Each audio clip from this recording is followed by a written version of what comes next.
नमस्कार राहतेकरांनो. मी अजय जाधव पाटील. आज आपण एका नवीन विषयावरती आपण बोलणार आहोत.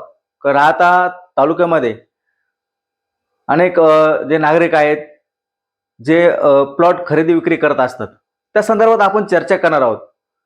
म्हणजे कशा पद्धतीने जे प्लॉट विक्री आहेत, ते प्लॉट धारक त्यामधले जे एजंट असतात, ते तुम्हाला कशा पद्धतीने फसवतात, हे आपण या जो रिपोर्ट आपण आज बनवणार आहोत, त्या माध्यमातून आम्ही तुम्हाला सांगणार आहोत की कशा पद्धतीने हे सगळ्या गोष्टी चालतात, येणे आहे की नाही, त्यानंतर त्याची परमिशन आहे की नाही, ग्रामपंचायत असेल, नगर परिषद असेल, या संदर्भात त्याची परमिशन आहे की नाही, या सगळ्या विषयी आपण चर्चा करणार आहोत. आणि त्या संदर्भात मी तुम्हाला माहिती देणार आहोत. कारण की माझ्या माहिती मी जी एक माहिती माझ्यापर्यंत पोहोचलेला आहे, त्या माहितीच्या आधारे राहता तालुक्यातील साकुरी हे गाव आहे.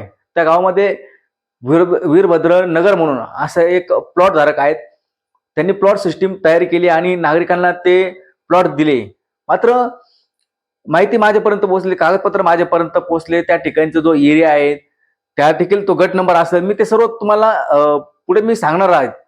त्या माहितीच्या आधारे ते तुम्हाला तुमच्यापर्यंत पोहोचणार. कशा पद्धतीने त्यांनी त्या नागरिकांना, सतत नागरिकांना फसवलं. कारण त्या ठिकाणी जो प्लॉट त्या ठिकाणी विकला गेलेला आहे, तो प्लॉट जो आहे, त्या अनेक शेकडो नागरिकांनी खरेदी केली. मात्र त्या ठिकाणी जे आहेत, रिंग रस्ता गेलेला आहे, चर असेल, असे त्या ठिकाणी गेलेले आहेत. म्हणजे त्या जागेवरती चर असेल, म्हणजे सरकारी जागा आहेत, त्यावरती त्यांनी घरं बांधले आहेत नागरिकांनी. कारण नागरिकांची चुकी नाहीये, जो प्लॉट धारक आहेत त्यांनी विकलेत, एजंटगिरी ज्यांनी केली त्यांनी विकले, ते तर पैसे कमवून बसलेत. मात्र येत्या भविष्य काळामध्ये ही नुकसान जे होणार आहेत, हे त्या प्लॉट धारकांचं होणार आहे. असेच या विषयावरती आपण बोलणार आहोत.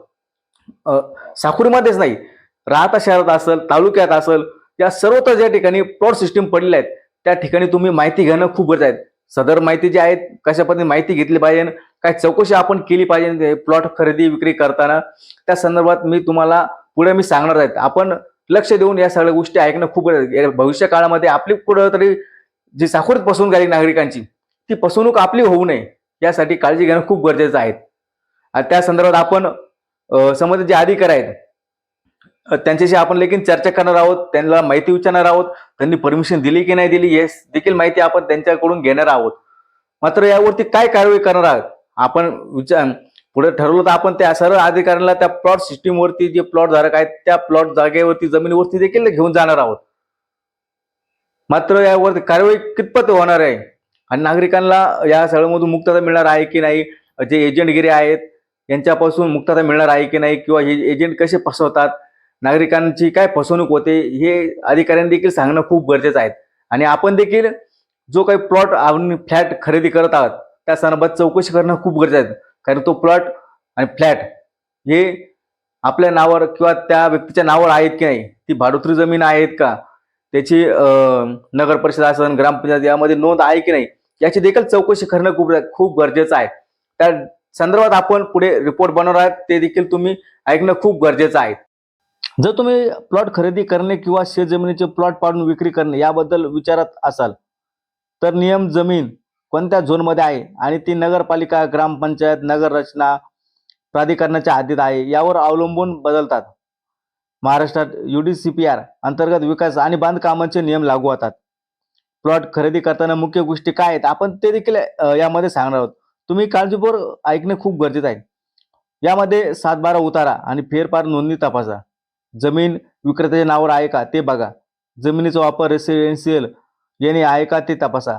संबंधित लेआउट मंजूर आहे का ते तपासा. प्लॉटला मंजूर रस्ता आणि रस्त्याची रुंदी आहे का पहा. जमीन कोणत्याही आरक्षणात DP रोडमध्ये, नदी नाल्याच्या हद्दीत किंवा इतर प्रतिबंधित क्षेत्रात नाही ना, हे देखील तपासणं खूप गरजेचं आहे. मागील खरेदी विक्री, गहाण, कोर्ट केस इत्यादींची टायटल सर्च करून घ्या. शक्य असल्यास संबंधित नगर परिषद, नगर रचना कार्यालयाकडून DP रिमार्क, झोन सर्टिफिकेट घ्या. विकासाने प्लॉटची योजना काढली असेल तर मंजूर लेआउट प्लॅन प्रत्यक्ष पहा. महारेरा देखील मंजूर लेआउट प्लॅन साईटवर प्रदर्शित करण्याबाबत निर्देश देते. मोठ्या प्लॉटेड डेव्हलपमेंट प्रोजेक्टमध्ये महारेरा नोंदणी लागू आहे का ते तपासा. महारेराच्या आदेशानुसार प्लॉटेड डेव्हलपमेंट हा रेरा अंतर्गत रिअल इस्टेट प्रोजेक्टला मानला जातो. शेतजमिनीचे प्लॉट पाडायचे असतील तर फक्त शेतजमिनीचे तुकडे करून रो हाऊस किंवा घरांसाठी प्लॉट विकता येतात असे नाही. संबंधित नियोजन प्राधिकरणाकडून आवश्यक land use layout development permission घेणे आवश्यक असू शकते. मंजूर सब डिव्हिजन लेआउटमध्ये रस्ते पाणी ड्रेनेज खुली जागा इत्यादींची तरतूद लागू होऊ शकतात. महाराष्ट्रातील नियोजन प्राधिकरणे अशा लेआउट आणि डेव्हलपमेंट परमिशन येतात. यासाठी सर्वप्रथम जमीन कोणत्या झोनमध्ये आहेत ते तपासणं. संबंधित नगररचना विभाग प्लॅनिंग अथॉरिटी कडून जमीन रेसिडेन्शियल झोनमध्ये आहे की ॲग्रिकल्चर डेव्हलपमेंट झोनमध्ये आहे हे तपासणे खूप गरजेचं आहे. कारण बऱ्याचशा गोष्टी अशा असतात की आपल्याला जे सदर प्लॉटधारक आहेत ते फसवतात याच्यामध्ये, तर ते सांगतच नाही ती शेतजमीन आहे की प्लॉट पाडण्यासाठी असलेली जमीन आहे, यामध्ये ते गोंधळ करून टाकतात. आणि बहुतांश जमिनी ज्या अशा आहेत आणि प्लॉट धारक जे असे आहेत ते शेत जमिनीवरतीच आपले प्लॉट तयार करतात आणि नागरिकांना फसवणूक करून ते विकून घेतात आणि त्यांचा नंतर धंदा ते करून घेतात, पैसे कमवून बसतात. पण यानंतर त्रास होतो तो प्लॉट घेणाऱ्या खरेदीदारांना. त्यासाठी आपण या संदर्भात नेमकं काय काळजी घेतली पाहिजे आणि कशा पद्धतीने त्यांना विचारणा केली पाहिजे ते देखील मी तुम्हाला सांगतो आणि तुम्ही देखील काळजीपूर्वक ऐकणं खूप गरजेचं आहे. यासाठी 7-12 उतारा 8 फेरफार उतारे गाव नकाशा गट नंबर उपलब्ध असल्यास डीपी रेसिडेन्शियल प्लॅन माहिती घेऊन झोन सर्टिफिकेट डीपी रिमार्क तपासणे महत्वाचे आहे.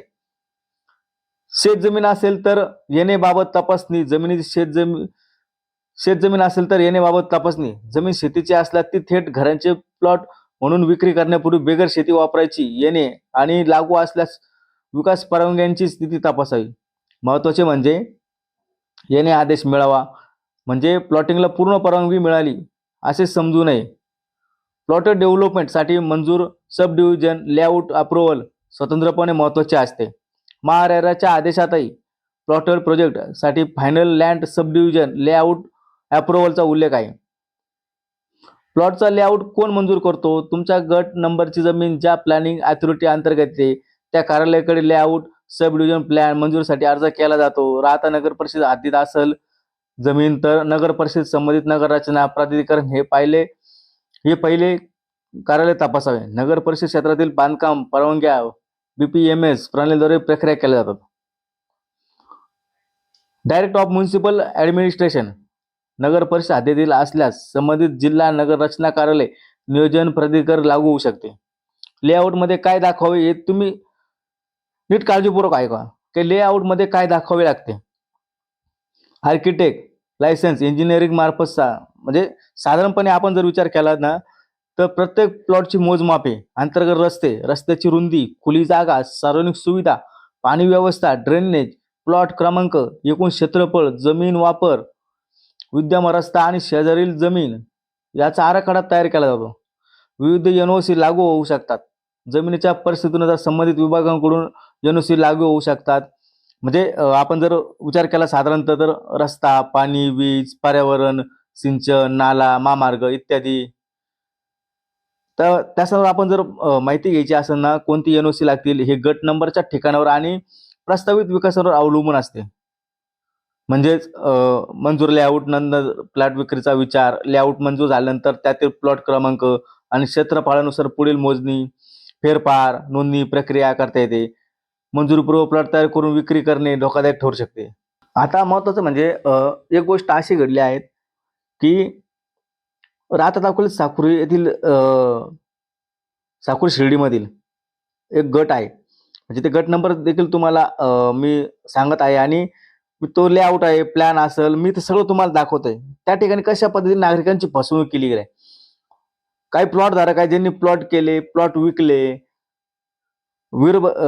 ठीक आहे मी त्याची देखील माहिती तुम्हाला देणार आहे की कोणी विकले काय विकले कशा पद्धतीने विकले हे सगळं आपल्याला म्हणजे त्या गोष्टी आपल्यापर्यंत पोहोचल्या गेल्या आहेत. त्याची कागदपत्र आपल्यापर्यंत आलेत. वीरभद्र नावाने आहे की ज्या ठिकाणी त्यांनी साकुरी आणि शिर्डीमध्ये शेकडो नागरिकांना प्लॉट विकले आहेत आणि शेकडो नागरिकांनी घर बांधण्याचे काम देखील त्या ठिकाणी सुरू केले.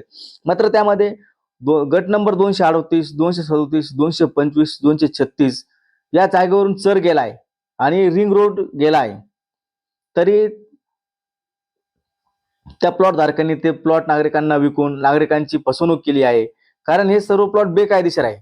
याला कोणती शासकीय परवानगी नाही आणि अशा परिस्थितीमध्ये नागरिकांनी त्या ठिकाणी घरकाम केले, मात्र भविष्यात त्या नागरिकांना हे सर्व घर पाळावे लागणार आहे, ती जागा रिकामी करावी लागणार आहे. सदर जागा बेकायदेशीर आहे आणि त्यावर कोणतेही कामकाज करू नये, प्लॉट पाडू नये या संदर्भात देखील त्या प्लॉट धारकांना नोटीस पाठवण्यात आले. तरी देखील त्या ठिकाणी नागरिकांनी घरकाम केलं. जो प्लॉट धारक आहे, कोण वीरभद्र नावाचा आहे, त्याने प्लॉट दिले गेले. भविष्यामध्ये ते सगळे उठले जाणार आहेत. कारण आपण जर बघितलं का राहता शहरामध्ये देखील ओढा आहे. तो ओढाची जागा आहे ती खुली करण्यात आली. ज्या ज्या ठिकाणी अतिक्रमण केली गेली होती ओढ्याच्या ठिकाणी ते सगळं काढण्यात आलंय. अशाच पद्धतीने हे देखील जो चर गेला आहेत, रिंग रोड आहेत, ते देखील काढण्यात येणार आहेत भविष्यामध्ये. आणि त्यावरती जर घरकाम केलं असेल तुम्ही आणि ज्या कुणी प्लॉट धारकांनी हे सगळं विकलं गेलं असेल, भविष्यामध्ये या नागरिकांची फसवणूक झाली आहे या सगळ्या गोष्टींमध्ये. आता हे नागरिक काय करतात आणि त्यांच्यापर्यंत जातात की नाही जातात, हे भविष्यातच कळणार आहेत आपल्याला. आणि महत्त्वाचं म्हणजे या सगळ्या गोष्टीचा उद्देश माझा एकच आहे की ही सर्व माहिती नागरिकांपर्यंत पोहोचणे खूप गरजेची होती, जेणेकरून त्या नागरिकांची फसवणूक होऊ नये. आणि राहता शहर असेल, तालुक्यातले आजूबाजूचे जे गाव आहेत, ही सर्व प्लॉट धारक आहेत. या सर्वांपासून आपण सावध होणं खूप गरजेचं आहे. कारण की ही जागा कशा पद्धतीने आहे हे सर्व तुम्हाला माहिती मी आजच्या या माझ्या रिपोर्टामधून मी तुम्हाला दिली आहेत. त्यामुळे जाणीवपूर्वक या गोष्टीकडे लक्ष देणं किंवा याला टाळणं हे तुमच्या हातामध्ये आहेत. कारण माझं काम होतं तुम्हाला माहिती देणं. उद्या तुमची भविष्यात फसवणूक होऊ नये यासाठी ही बातमी बनवली आहे मी. यापुढे देखील आपण अनेक अशा बातम्या बनवणार आहोत. आपण संबंधित जे तालुक्यातले जे प्लॉट धारक आहेत त्यांच्यापर्यंत पोहोचणार आहोत. त्यांना जाब विचारणार आहोत. त्यांची कागदपत्र देखील आपण अधिकाऱ्यांमार्फत तपासणी करणार आहोत. ते आपण आपल्या मीडियाच्या माध्यमातून, न्यूज 17च्या माध्यमातून आपण तुमच्या समोर देखील मांडण्याचा प्रयत्न आपण करणार आहोत. आणि जे कोणी प्लॉट धारक या तालुक्यामध्ये राहत असेल, साकोरे असेल, आजूबाजूची शिर्डी असेल, जे काही गावं आहेत, या सर्व गावातील जे प्लॉट धारक आहेत त्यांच्याशी देखील आपण चर्चा करणार आहोत, त्यांना भेटणार आहोत आणि सर्व माहिती तुमच्यापर्यंत पोहोचवण्याचा प्रयत्न करणार आहोत.